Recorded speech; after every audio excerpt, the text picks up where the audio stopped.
Today is 19th of November of 2013. Today we shall continue to discuss about the teachings of conditionality and not self, anatta. It is important to have right understanding about this teaching. So that we could also rightly understand the teachings of karma. Once there was a Brahmin asked the Buddha. He asked the Buddha, does the doer of the deed experience the results? So to other teachings, the doer of the deed and the one who experiences the result are the one and the same person. So the Buddha answered Brahmin, to say that the doer of a deed experiences the result is go to one extreme. Then the Brahmin asked again. Then Gautama the Buddha, is the doer of a deed one, and he who experiences the result another? So what do you think? Is the doer of the karma and the one who experiences result are two different persons? The same person. Same persons. You say the same persons, then the Buddha say, is one has gone to the other extremes. So to the second question, is the doer of a deed one, and he who experiences the result another? So the Buddha answer, Brahmin, to say that the doer of a deed is one, and he who experiences the result is another, or is to go to other extremes. So other teachings think that there's a permanent atta. Atta means a self or soul.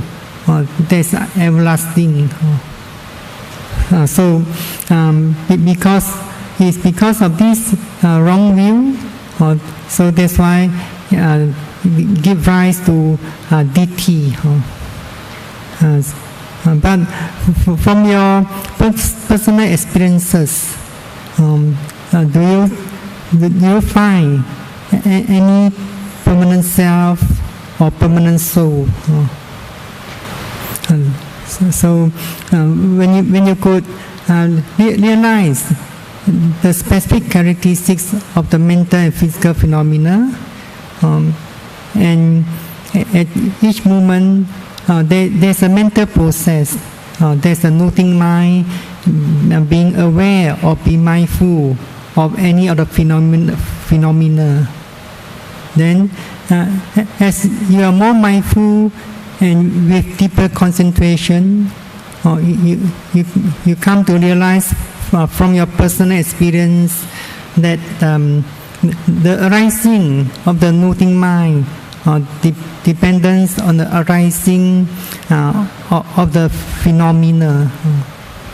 So, if there is no phenomenon arising at that present moment, then could you mindful and note anything? So, if there is no phenomenon arising at that moment, you cannot.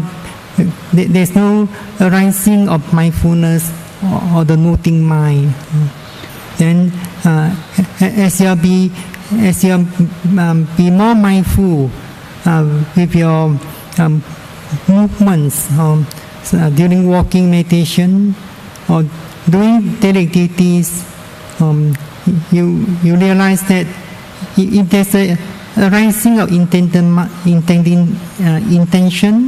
or intending mind, then there be a process of movements occurring by itself or automatically. So you come to realize the intention or the intending mind is a cause, the movements is an effect, and you also realize that with the arising of the object, there's arising of the noting mind or the mindfulness. So the object is a cause, then arising of the noting mind is the effect. So when you be more mindful and with a deeper concentration, you may come to realize the instant arising and passing away of any objects, or such as the movements, or the pain, or the thinking, and so on. Then, as you continue your practice, you may also realize the noting mind is also not permanent, arising and passing away together with the object. So we can see that the passing away of any phenomenon conditions or causes the arising of the next phenomenon. So if the phenomenon that's arising at that moment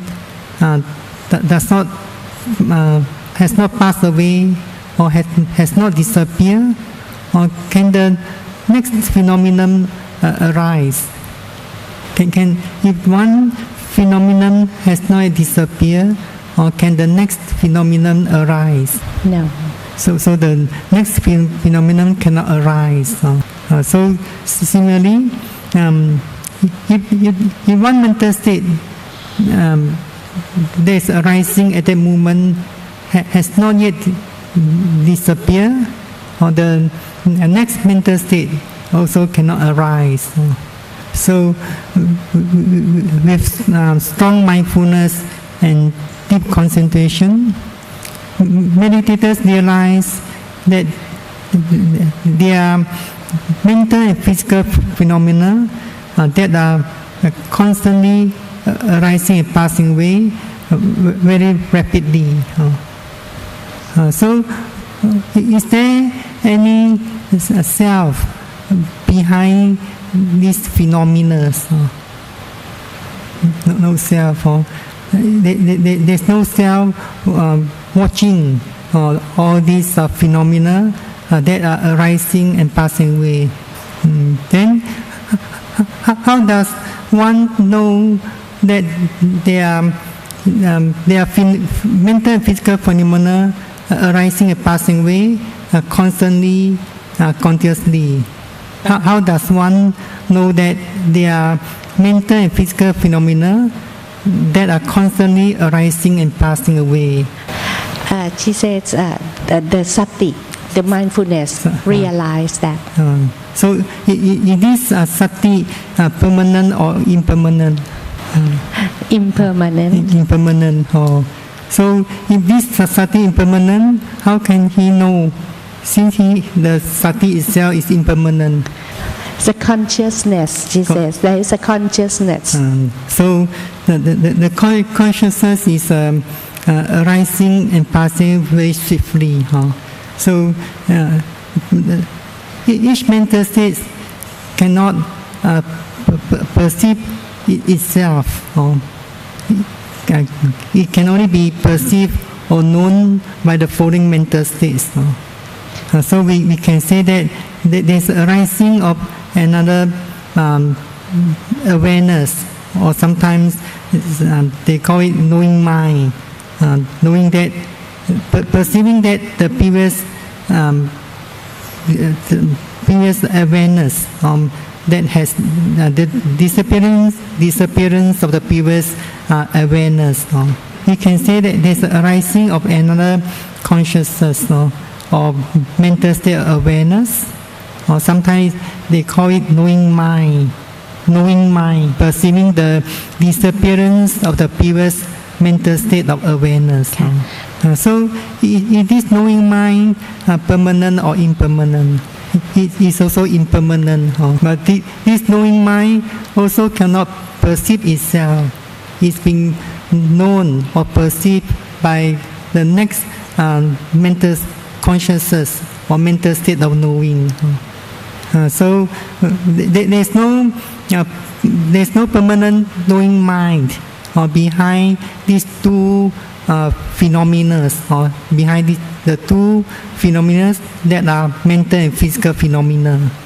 To realize that, meditators need to develop stronger mindfulness, or deeper concentration, and sharper insight knowledge. So meditators could see that there's no self except we can say that a flow of mental and physical phenomena, they are arising, constantly arising and passing away instantly. So there's no permanent self or permanent soul. So all these phenomena are not self or no self. So we have to rightly understand that when the Buddha taught anatta, the word anatta means not self, no self. This teaching is not opposed to the teaching of atta by other teachings. It's not opposed. In other words, other teachings of atta may see the teaching of anatta as a related term, or as a relative term, or relative. Relative means like, for example, when we say there's hardness and softness, but in the teaching of anatta, we cannot say anatta, the teaching of anatta and teaching of atta is what I call a relative term. In other words, these two terms are not relative terms. It is because in the ultimate sense, there's all these phenomena are anatta.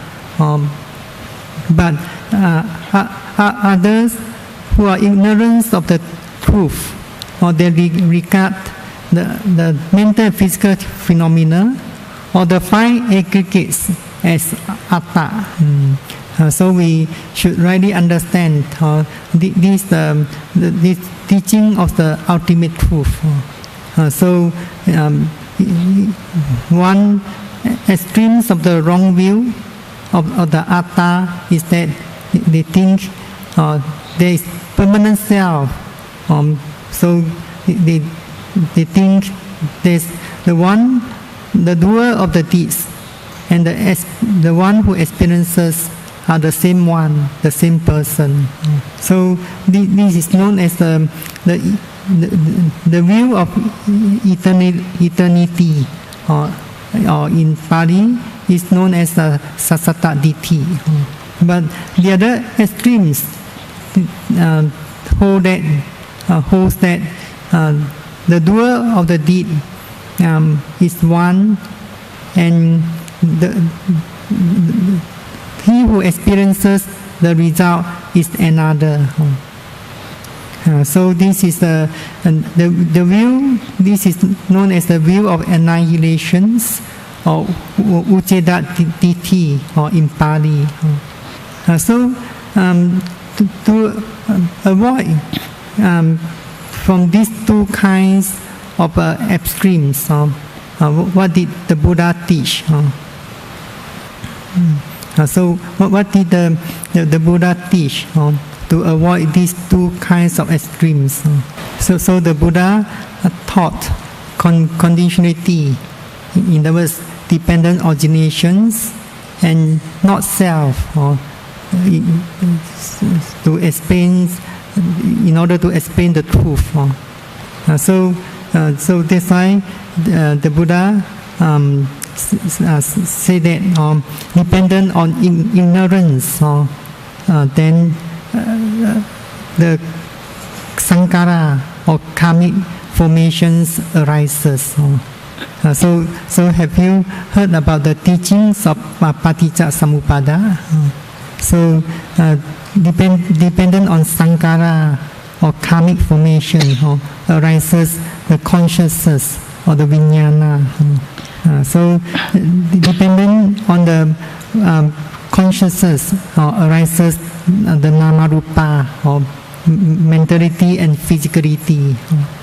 Then dependent on namarupa, arises the six sense bases, or the salayatana.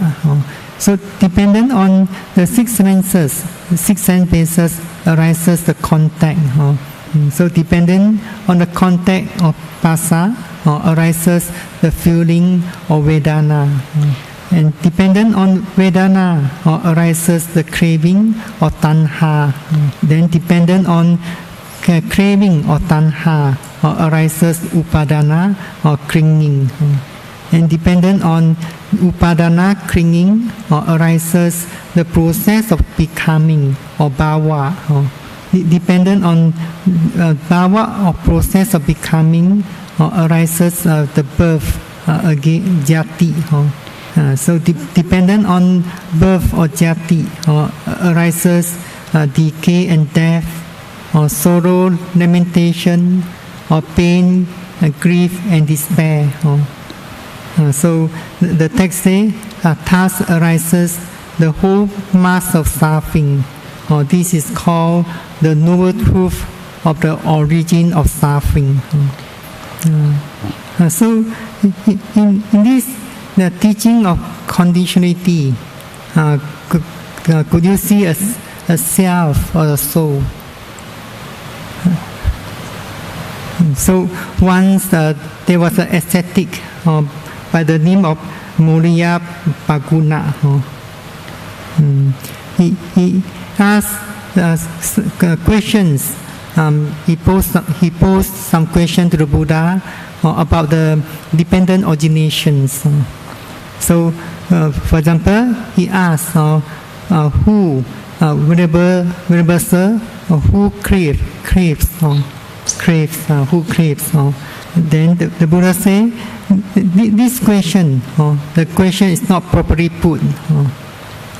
Why did the Buddha say this question is not properly put?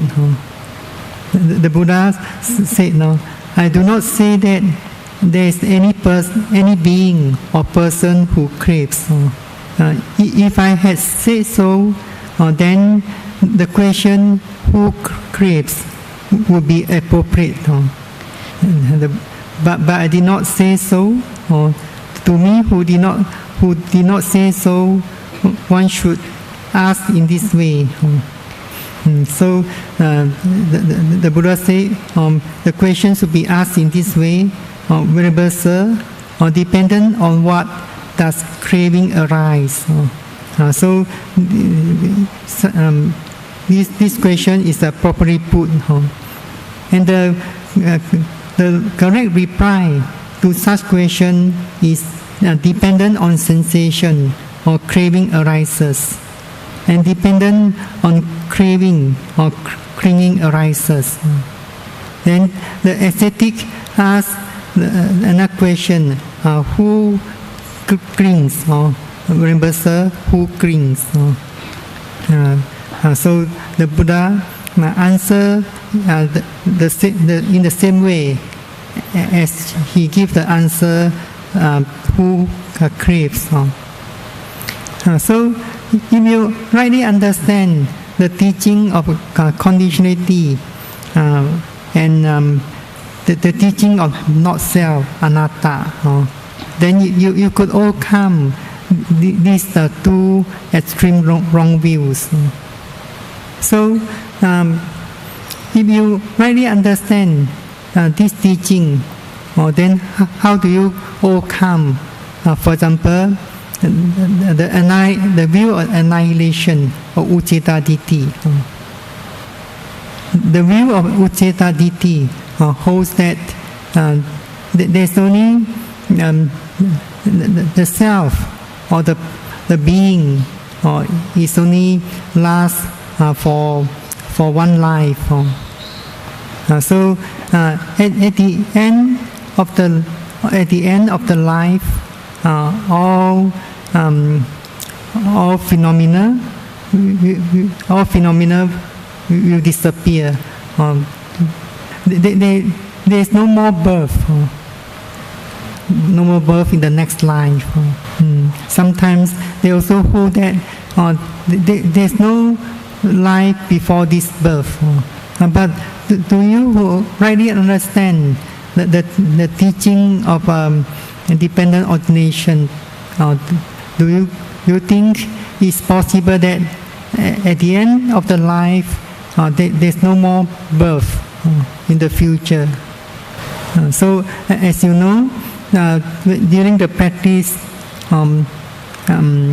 as long as the condition is there, after passing of the phenomenon, then there will be arising of another phenomenon. So similarly, if the condition is not yet removed totally, then there will be arising of another phenomenon. So if one rightly understand the teaching of dependent origination, then one will see that if the ignorance is not removed, then there will be another birth. So in the teaching say that when there's a craving, then dependent on craving arises a clinging. So when there's a clinging, then arises bhava or karmic actions. There be another process of becoming. But craving and clinging cannot arise without ignorance. So when we mention about craving and clinging, ignorance is also included. And whenever we mention about bhava, karmic actions, or process of becoming, it also implies formation, karmic formations. So sankhara is also included. So how many causes are here? So there are 5 causes here: ignorance, or craving, clinging, then formation, karmic formation or sankhara, and bhava, or the process of becoming, or karmic actions. Because of these 5 causes in this present life, then give rise to the results in the next rebirth. So give rise to arising of another consciousness. So this consciousness, dependent on this consciousness, arises nama rupa. Then dependent on this nama rupa arises six sense bases. Then dependent on six sense bases arises contact of phasa. And dependent on contact of phasa arises feeling or vedana. So how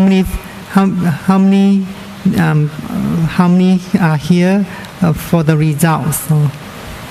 So we can say five causes in the present, then there will be five results in the future. So when one really understands the teaching of the dependent origination, then he could overcome this the annihilation view or uchedaditi. So as this being taking another birth or a rebirth, so it is the person same as the previous one. This person is the same as the previous one? No. Is the same or the different one? Different person. Different one. So do you say based on your experience or based on theory? Hearing. Based on theory. But in the previous talk, I did ask, whenever you perceive a phenomenon arising, is this phenomenon is the previous one or is a new one? Different. It's a new phenomenon. It's a new one. So when you see clearly in the practice of mindfulness meditation, vipassana meditation, you could see that every phenomenon, whether it's mental phenomenon or physical phenomenon arising afresh, a new one. So that's why in the Visuddhimagga, define impermanent as non-existence after having come to be. It means after having been arising, disappear, it no longer exists anymore. So if one could not rightly understand the teachings of the dependent origination and not self, then they may regard the being that's taking birth again is the same one as the previous one, or previous birth. Then how about karma? So when a person, a being had passed away, what happened to the karma that he had been doing in his life? So you remember the teaching of karma, or karma sakka, or karma dayada, or karma yoni, karma bant, karma patisarana. So what can one carry with him or her to next life, or is, we can say, is the karma. So when one experiences the result of the karmic action, it is the one and the same person in the next life. We say that when one passed away, then there's a being take birth again. So this new being will bring along the karma with him or her to next life. So that means the karma will be can be carried by that into the next life. So in the next life, when this person experiences the result or actions, is this person is the same one as the one who performed in the previous life? For example, if this person in the next life is known as Mr. B, or previous life known as Mr. A. So when Mr. B experiences the result of the action, this Mr. B is the same person as the Mr. A in previous line. No. It is the No. same one or Not the the different same. one? So in the teachings, when we say that there's a continuation of the cause and effect or the karma and its result, it does not mean that there's the transmigrations of the self and or the soul. So in the view of eternity, view of eternalists or Sasadaditi, holds that there's a permanent self or soul or transmigrate from this life to next life to another life. But in the teachings of the dependent originations and not self, there's no permanent self take birth. So what happened at the end of the life, with the passing away of the last consciousness, what will happen? So if this person is not fully enlightened, then with the passing away of the last consciousness, condition another rebirth linking consciousness. So why this rebirth linking consciousness can arise? Because the Jutijit pass away. But to some beings, when the Jutijita of these consciousness pass away, there's no more arising of consciousness. So there are some beings with the passing away the last consciousness, then there's no more consciousness arising. So we believe you know the answer. For example, Samma Sambuddha, Pacheka Buddha, Arahant. At the end of Parinibbana, there's no more birth. There's no consciousness arising again. So those who are not enlightened will take birth again because of craving or craving for existence. So there's this factor of samyojana or craving for existence causes another birth. Then what determines the being where this being will take rebirth? What determines where this being will take rebirth? The last consciousness. Karma or karma. We always say karma determines the next destiny. Where to take rebirth. So if at the last moment of the death, if one remembers wholesome deeds, then that has wholesome deeds will lead that person to happy rebirth. If one remembers evil deeds, then it can cause one to take rebirth in a state of suffering. We can say that as long as the condition is not removed, there is a continuity of cause and effect.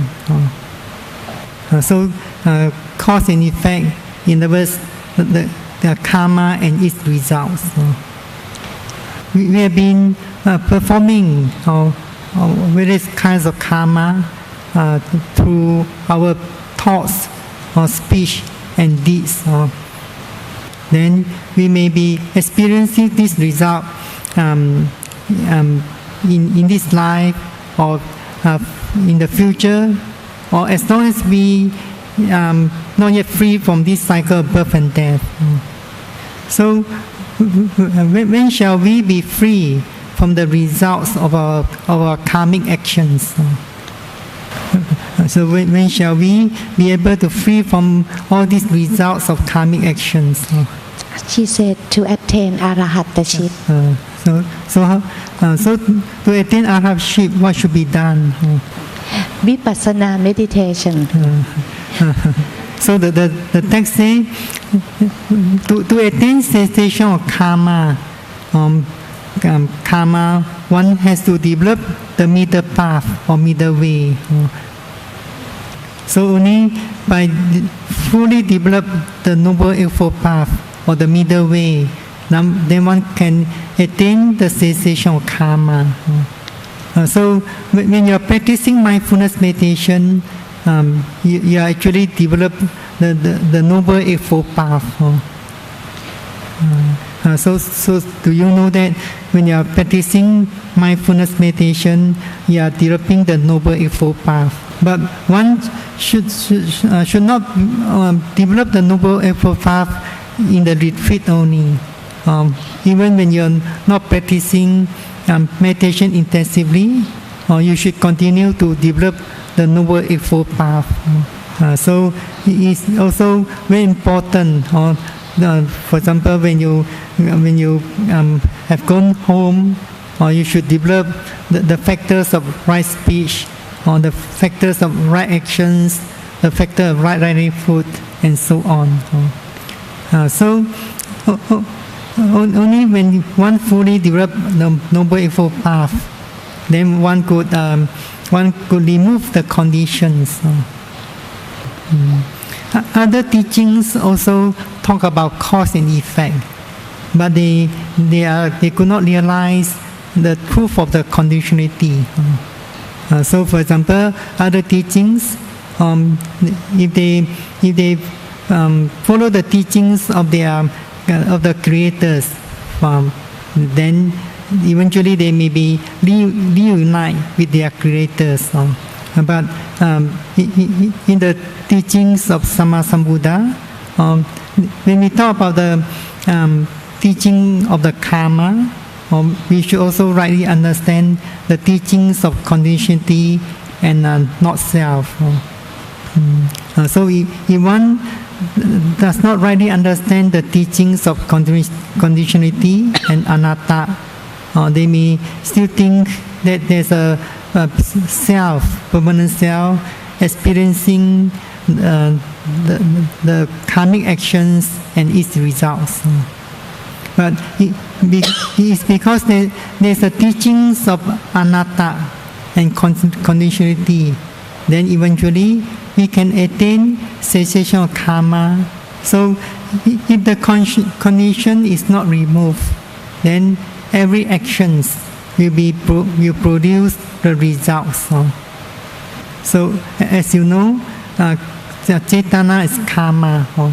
So a person who is not enlightened, the Cetana is fettered by ignorance and other defilements. So when there's ignorance, there's craving, clinging. So there's this karmic formation and karmic actions.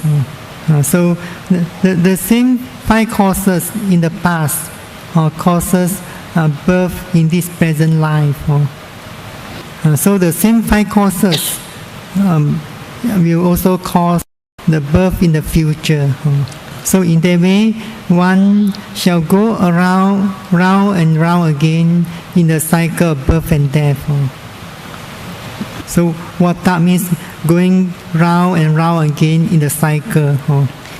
So when you shall free, when you want to be free from this vata, so only when you could attain higher stage of insight knowledge, and you may experience that this cycle of birth and death is fearful or disgusting.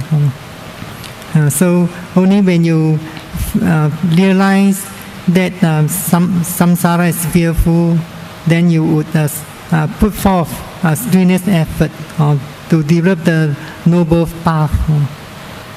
So in one of sutta, the Buddha say, one say that a person experiences karma in precisely the same way He created it. Then in such a case, there could be no living of the holy life, and no opportunity would be seen for completely making the end of suffering or dukkha. But if one were to say this, when a person creates karma, that is to be experienced in a particular way. He experiences its result precisely in that way. In such a case, the living of the holy life is possible. There's an opportunity is seen for completely making an end of suffering. So these two statements seems like quite similar. But the most important point emphasized here is the living of a holy life. Living a holy life here the holy life means brahmacharya, or in other words, living a holy life, living a life in the middle way by following the teachings of the Noble Eightfold Path. So in other words, to attain cessation of karma, one has to develop the Noble Eightfold Path. So this teaching of the middle way or middle path, Majjhima Patipada, it can be said is the guiding principles of all the disciples of the Buddha. So in other words, every moment of your life, you should be guided by these 8 factors of the path. Or in other words, your thoughts, speech, and deeds should be guided by the teaching of the middle path, the Noble Eightfold Path. So one should not rely on rites and rituals for liberations. Rites and rituals, Silabata Paramasa. So I wish that all meditators shall continue to walk on this Noble Eightfold Path or the middle path all the time in your daily life, so that eventually you could remove the condition totally and attain cessation of karma and live in peace and happiness. สาธุ สาธุ สาธุ